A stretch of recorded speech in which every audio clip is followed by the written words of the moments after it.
Assalamualaikum sahabat petani dimanapun berada. Alhamdulillah sore hari ini kita sudah sampai ke Kampung Semirah, Dusun Luhudrin.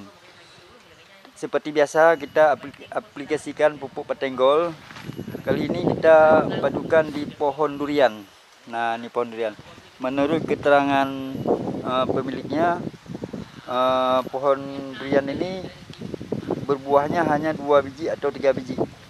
Insyaallah dengan kita padukan pupuk petenggol ini semoga menjadi berkah pada pembelinya. Amin ya rabbal alamin. Sekian. Assalamualaikum warahmatullahi wabarakatuh. Satu lahan kita aplikasikan pupuk petenggol di pohon durian.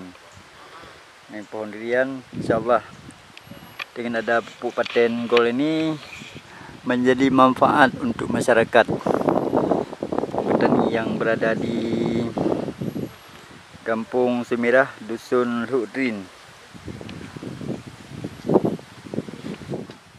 Ini kita lihat setelah kita padukan pupuk petenggol ini, semoga kedepannya ada hasil yang melimpah dan dapat digunakan oleh pemiliknya.